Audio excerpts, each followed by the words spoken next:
Hi, and welcome to another edition of Chats with Jason. I am, of course, your host, Jason S. Bradshaw, and this is the show that helps you transform the experience to transform your business. Now, today's guest is a multi-time best-selling author. She's worked with some of the biggest brands that you can imagine, and she was named by Meta as the Queen of CX. Of course, I'm talking about the one and only Blake Morgan. Blake, welcome to the show.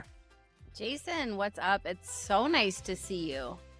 It's great to connect with you again. And as I was mentioning before we started recording, I've been following your work for decades, it feels at least, and certainly recommending your books to friends and colleagues, professional and otherwise. Thank you for taking the time out of your day to be with us today. Blake, you've been in this field of CX for decades. What got you into customer experience? It was one of those things where you're at the right place at the right time. I'll be honest, Jason, I was 21. You were saying you remember me living in New York. That was like a million years ago, but I wanted to live in New York and I wanted to stay in New York. So I really didn't want to lose my job. So it was just this wonderful kind of series of events that led me to falling into this job to take a conference company and help make it a digital company. So the conferences they produced were on customer management. And so they had me become the digital face of the brand when that was very early. So in 2007, I was podcasting and starting to do video blogging and stuff like that. And so that got me on this trajectory of customer experience. I also just found the topic really interesting.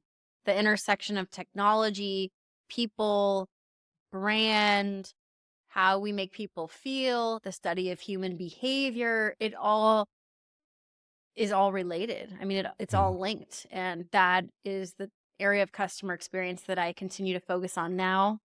And I write books and I have my own podcast, The Modern Customer. I create a ton of content. And now with AI, there's just so much change, so much excitement. And so that's how I fell into it. I accidentally fell into something I really love and brought style and my own personality to a topic that many people find very dry. I thought it was interesting, and that's customer service, customer experience. And now it's a really exciting, growing field.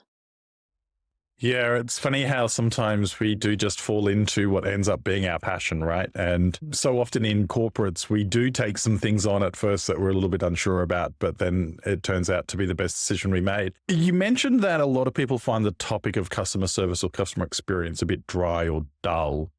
Why? Why don't people understand in 2025? Why do people not understand that customer experience, customer service, whatever word you want to put around it? It's not sexy. It's marketing and sales. It's all about making money and flashy lights and big messages, and service is, oh, something broke, so let's fix it. That's traditionally who drives or owns customer experience. We know that's not true, that customer experience starts far before the transaction even happens. But traditionally, that's who owns it. That's who has the budgets for the technology, the software. And so that's why I say it's a bit dry. That service, who wants to work in a contact center? Nobody. But that's actually what I did when I worked at Intel, the chip maker here in the US. I was launching the Intel customer service handle on Twitter when customer service and social media was new. And my boss said, "Oh, great. You want to expand our customer service social media program? Great, Blake. You're going to be the actual agent responding to customer service requests on Twitter." And I thought, I cannot do that. But I'm so glad I did, because it gave me unique insights into how customer service works. And it really did give me like a unique perspective that I didn't have before. Yeah, I always love throwing the C-suite into the contact center just for even an hour. It's amazing how quickly their priorities change when they're at the cold face, hearing what customers are actually saying and not just reading it in a report. Now, I mentioned at the front of the show that you've published a number of best-selling books. More is More, the 8 Laws of Customer-Focused Leadership, and the latest one, The Customer of the Future. And when I look at all of those, I see that there is really a common thread through them all, and that customer experience and the cultures that you create around customer experience in your business really is the driving force to business growth and sustainability. What do you find is the biggest challenge organizations have when it comes to creating a customer-centric culture? I think the biggest challenge, and I wrote about this in my new book, The 8 Laws, is that Executives have a hard time focusing on two ideas in their mind at one time. And those two ideas are taking care of everything on our plate now, putting out all the fires out of today, but also planting seeds of growth for tomorrow. So, how can you hold these two opposing ideas in your mind at one time? Because you can do two things at once. You can't think short term and long term, but it turns out to be customer focused, you have to, because some of the decisions you will make might cost you today, but tomorrow will reward you. And so I think that's the biggest hindering block is the thinking, is the short term thinking. And so that's why so many customer focused companies, they have a few things in common. They often have founder CEOs where the founder of the company is still involved. They have customer-centric cultures. So a lot of the companies that are customer focused, you can also find on the Great Place to Work list. They have leaders that flip burgers next to employees, like Lindsay Snyder, the president of In-N-Out Burger. And so I would say those are the common threads. The ability to focus on short-term and long-term at the same time, the ability to create a customer-focused culture, the ability to move fast and break things, to be honest, and then really think about how are we going to feel about this decision in the long term rather than just what's going to make money tomorrow. Yeah. So, how do you define customer experience? Customer experience, in the most simplest terms, is the perception the customer has of your brand, but that can change according to who the customer is. Often in business, we like to think our brand is what we've told you it is. There's a great podcast called Acquired. There was an episode about the origins of LVMH, of Louis Vuitton, which is owned by LVMH. And Louis Vuitton, what are they selling? They're selling a high-end, very good quality bag.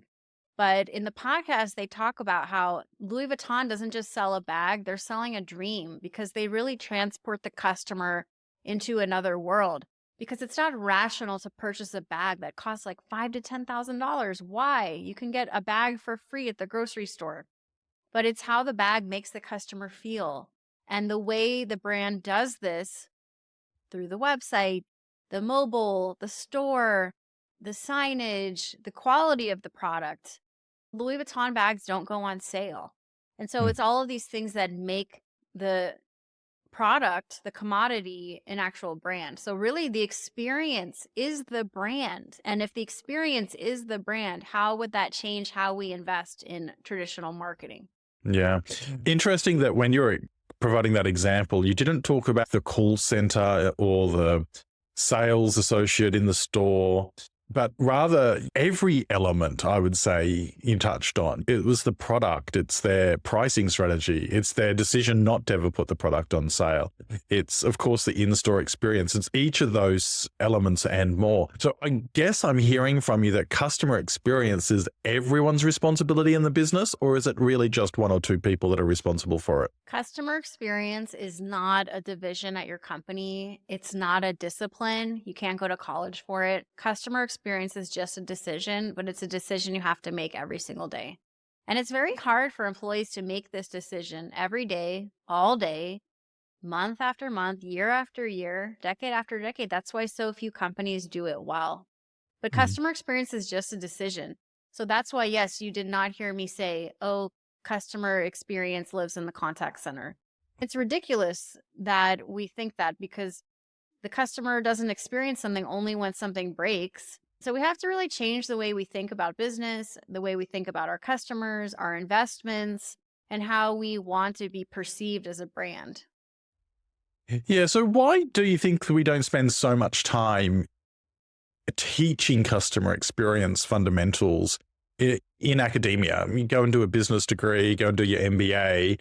More often than not, customer experience will be a side topic as opposed to a core fundamental teaching. Why do you think that is? I'll tell you something, Jason. I never went to school for customer experience. I think the best education you're going to get is not at a university because think about it. All my professors, like they weren't working. They weren't running businesses. I didn't go to business school, but they're out of practice. And my mom's a professor. So, she's an art professor. But like to me, the best learnings are from internships I did when I was young, from working, from having mentors, and from building businesses. You're going to get the best education experience by building a business yourself and having customers and learning on the job. It's not from reading it in a book, because it's easy to read about being customer focused, but actually scaling a sustainable business that is customer focused is much harder than doing some academic journal about it. It's easy to say customer experience is important. It's not easy to build that into an actual brand and sustain for years. Yeah, absolutely agree. I'm glad that we're aligned there.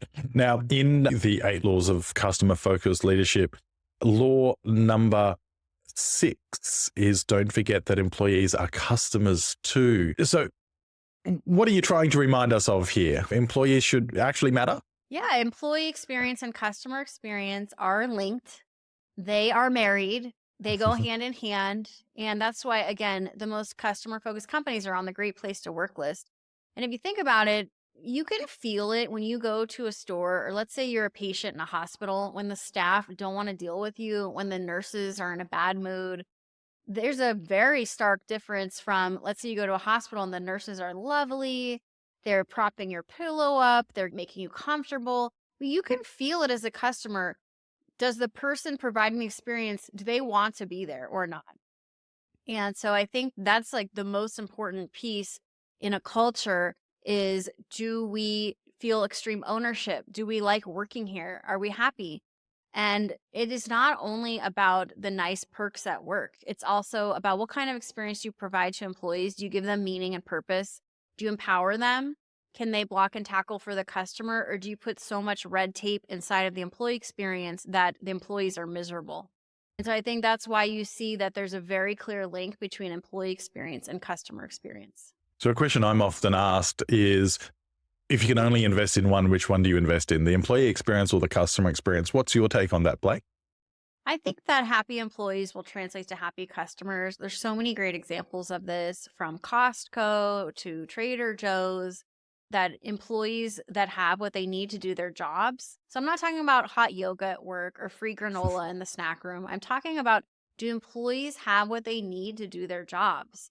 These are very basic things employees often don't have. They're not onboarded. They're not given support systems.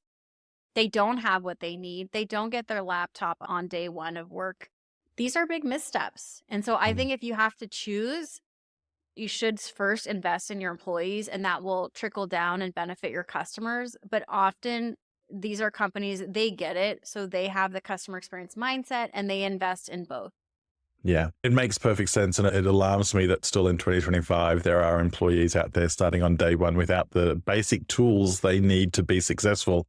And yet the manager will turn around and say, why aren't you achieving your goals? So it's a constant battle for CX professionals like ourselves. I'm thinking to myself, though, Blake, at least intellectually, leaders understand that customer and employee experience matters. And perhaps they're in an organization, let's just say it's a middle level manager. They're in an organization that doesn't necessarily subscribe to great employee experiences, lead to great customer experiences. What, as a leader in that sort of organization, other than getting up and leaving, can I do to positively impact the people that I lead? I think you have to lead like you would like to be led. It's a very obvious epiphany, the golden rule. If you wouldn't want to be treated that way, why would you treat someone else that way? Sometimes people call it, this sounds terrible, but kid gloves. But these days, like, you have to be careful with people. You have to think about the implications of how you speak and what you say. And you have to just have open communication as well. So I'm a big fan of communication. I think most things break down because of a breakdown in communication. So just constantly understanding where your employees are at. And don't be a robot. Get on the phone with employees and ask them about their day. Like, how are their kids doing? Their kids in camp this summer? What do they eat for breakfast? Don't treat people just like transactions. You're going to get so much more out of your teams if you actually are more of a coach than a manager, because anybody can be a boss, but that doesn't mean that the employees will want to follow that boss. You have to earn that through being a caring manager. Yeah. Having that genuine care, not just someone in HR said, I need to ask this question every 3 months of my employees. It makes a difference. I'm wondering, you've mentioned a couple of brands already, but who would you say is the leader in delivering a consistent customer experience at the moment in the US? Oh, for sure, Amazon, without a doubt. Hmm. Amazon consistently sets the bar for everyone else. People will say this and that. As a customer, I don't see another brand raising the bar as far as technology innovation, making customers' lives easier and better, walking the customer journey, constantly iterating and making improvements based on feedback, based on data. Amazon just surpassed Walmart in quarterly revenue this last quarter. And it just goes to show that they're just so smart in how not only they innovate, but how they've diversified their portfolio and then their reputation for their say do ratio. They do what they say they're going to do and they don't pull the wool over customers' eyes. I'm not saying it's a great place to work or I necessarily want to work in an Amazon warehouse, but I think they're mostly fair to employees and they do a really great job with the customer experience. And probably have built out the processes and systems which help support that customer experience. Even when things aren't necessarily going right in other parts of the business, the processes keep things moving at least in the right direction. Amazon is often touted as one of those organizations that are doing a great job. And as you mentioned, they're not perfect. They certainly have been in the news over the last few years around some of the employee experiences in some of their warehouses. Is it purely that they deliver on their promises consistently? Is that the key thing that we as other business owners should look at, is delivering on promises consistently? Or does it really come down to all the tech and everything else that they do as well? I think they're a first mover with tech in order to deliver on the customer promise. And I just can't think of a brand that has impacted more American consumers and even global consumers. I always talk about being a working mom. I'm real busy. I don't even go to the store anymore. Everything is delivered to my home. And that's thanks to Amazon, helps me live my best life. And it reminds largely me of Clayton Christensen, his idea of the jobs to be done framework from his book, Innovator's Dilemma. It's an old book. But it basically, he argues that every product or service, you're helping a customer finish a job. What is the job the customer is trying to achieve? And how does your product or service help them achieve that? And if I'm a case study and Amazon is helping me achieve my job, I don't know how a working mom can do it without the help of smartphones, technology, and same day or next day delivery like Amazon with grocery, with stuff for my kids, whatever it is. Yeah, they've combined convenience, consistency, and that technology layer to really deliver. So, talking of technology, I remember a few years ago, it was a Google I/O event. CEO gets up and starts showing off technology from their Android platform where they can book a haircut for you. They can do a whole pile of tasks automatically for you and have real conversations, shall we say, with the person at the hairdressers that answers the phone. How is that shaping the future of customers, or the future customer, I should say? Yeah, I was recently talking with a gentleman who has an AI startup, and he was saying that every company will have just like an AI representative in the future, and it will just be all AIs talking to other AIs. And I thought that was a really interesting concept. I don't think we're there yet, but the whole point is to take the minutia, the tedious stuff we don't want to do, and take it away so humans can actually enjoy work and enjoy life. I personally do not like calling and making appointments and all this. I can't stand any of that stuff. So I'm totally happy to have an AI do that for me. It's really about thinking about the human experience and how we can make human life easier and better. But I prefer humans. I like going to my local grocery store, Trader Joe's, when I can, and having some chit chat with the cashier. They know me. The cashier I like, he knows I have a podcast because he's a writer. We've talked about it. Like, they actually ask customers, like, how's your day going? What are you doing with this Indian spice that you're purchasing? How are you going to use this? Or any fun weekend plans? And they talk to customers, and that small interaction, it really makes you feel happy. So I think studies show that in the future, customers don't want more technology. They want more human interaction. I just want nice human interactions. I don't want to waste time in making appointments for a haircut. I'd rather have an actual genuine interaction. It sounds like a challenge for businesses going forward will be, how do they maintain that human connection when they're using technology to automate the mundane? Yeah, there's a store, Reformation in Texas, and it's like an art gallery. It's a clothing store. And you just go and on the tablet, pick out what clothes you want, even though you're looking at them. And then someone brings everything to you to your dressing room where there's also a computer tablet. You can change the lighting. You can on the tablet ask for different sizes. And it's interesting because the in store and the digital are married really beautifully. And I think we'll just see more of that. And as we don't need physical retail stores anymore, I think the physical experiences will get much better because they're not necessary. So when we actually do get customers in person, we're teaching them, we're helping them, we're styling them, we're helping them with their groceries, with their health. And so I think it's a really interesting time to be in customer experience, and we'll only see more excitement and innovation coming our way. Yeah, a great example of how you can fuse the two together. And I think with same day delivery technologies, it becomes even more beneficial for the consumer. The store doesn't have to have a big stock room out the back. It's about creating that experience in store and then potentially even just shipping the purchased good directly to the consumer's home, so they don't have to worry about lugging things around.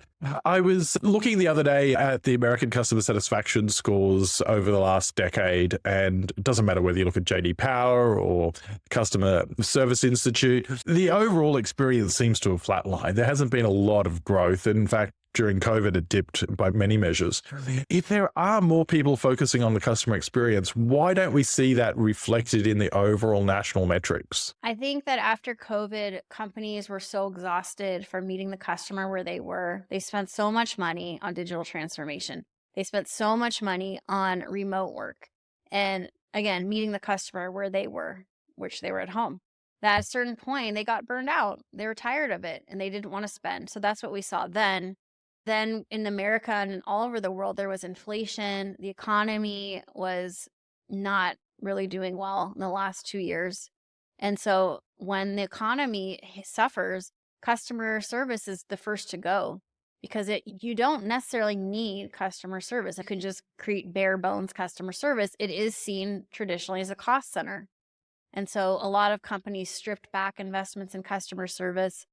But I think that as the experience economy continues to grow, as buying habits change, as Gen Z gets more purchasing power, I think you'll see even more of a focus on experiences.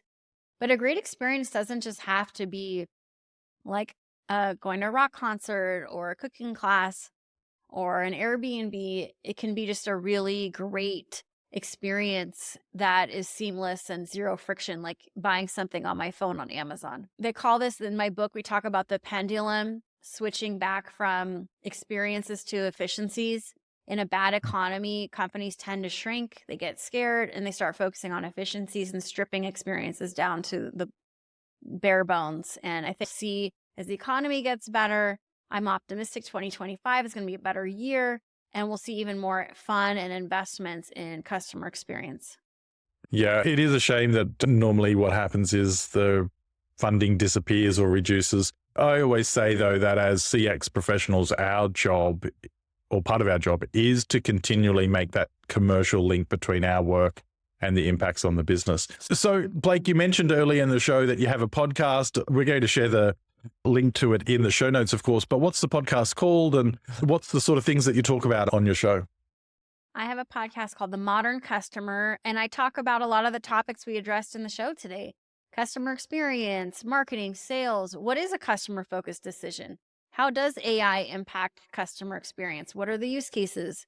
So these are some of the topics that we're exploring lately, and I usually have brands, like the person that manages or leads customer experience from the brand side. So customer officers, chief marketing officers. So yeah, I would love for your listeners to check out The Modern Customer.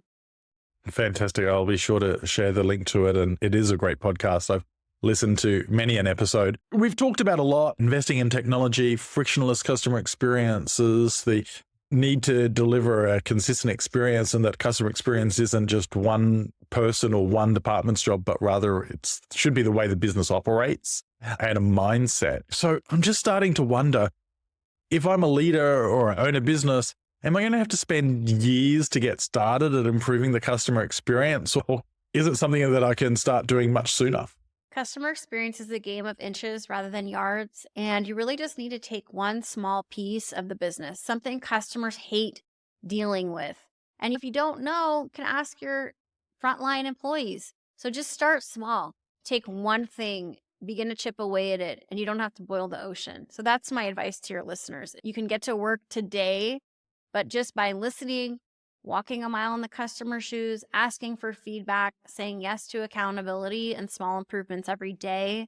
This is a great framework. It's my WAYS framework for your audience to get started today. I love that. Taking accountability and taking action, or even small action every single day to improve the customer experience. Blake, it's been great having you on the show. Before we let you go, though, what's one thing someone watching along today or listening on their podcast app should do as soon as the episode wraps up? So I believe in the customer experience mindset. I believe it's a way of life. It's a service-oriented and servant leadership style of life. And so you have to do things that get you in the mood to want to be generous with others, to give to others, to smile at work, and whatever gives you that energy for influencing change, that energy for your day so you have enough to give to those around you who need you, you have to do that. So maybe that's walking your dog or petting your dog's head, doing yoga, listening to music, dancing in the shower. I'm a big fitness fanatic. I love exercise. It gets my head right. Meditation. There's so many great ways to get your healthy chemicals flowing, your serotonin, and then you feel like your heart is full and you have energy to give to others. What a fantastic takeaway to wrap up the show. Blake, Morgan, it's been great having you on the show. As I said, we'll be sharing all the ways that our listeners can connect with you and follow your great work. Thanks for your time today. Thank you, Jason.